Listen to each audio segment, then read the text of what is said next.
JamalSpeaks. Bismillah.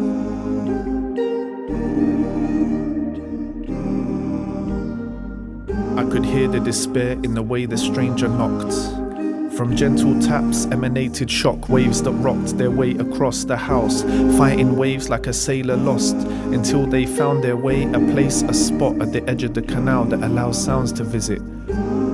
Aggressively pulled towards the knock, which by now had stopped, led by ear, like I was if ever mischievous in my early years. But no twist of the top of the ear, I twist the lock when I'm there. Open the door slow, sawn old, poor soul, torn clothes, pain in his eyes as if looking for a shoulder to cry on. My heart gave me the nudge as if to say let him in. Plus I recognized his face from perhaps a place I had been. Come in. Pulled up a chair, prepared a hot beverage. Asked why he was here, he stared into thin air with a clenched fist. Tears rolled, he ordered me, just give me permission. For what? I asked.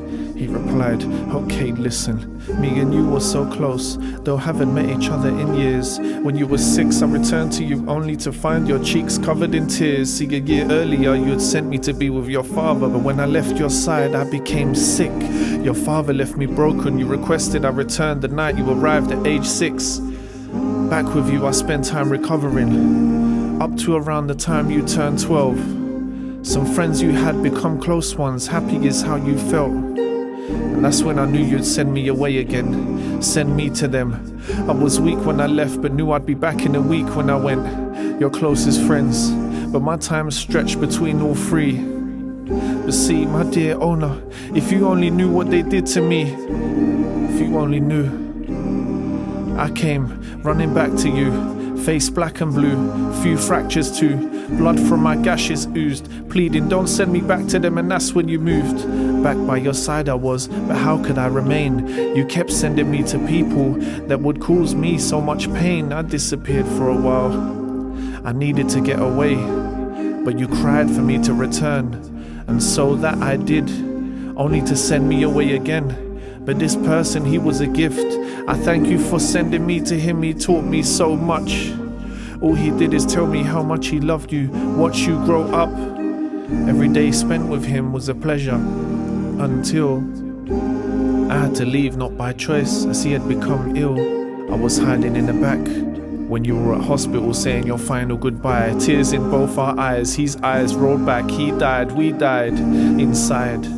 That was the day I decide that I'm leaving you. No longer will I be by your side.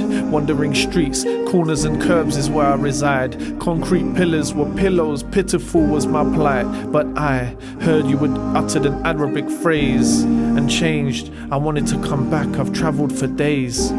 See, I hear there's a place for those that place down their face 5 times in prayer. For me to stay, a place with no pain, please send me there.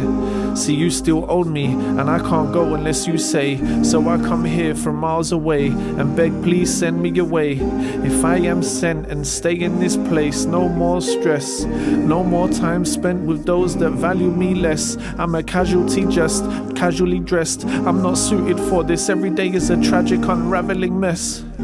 So please, I return to thee to plead. Send me away to this place where I'll be free of need, and I'll be saved from that so often experienced feeling, betrayed. And I won't bother you again if that's where I remain. I replied, of course, go. But first, tell me your name. He replied, see, like this meeting is us and 2 T's, and the letter that is left is uttered by pirates at sea.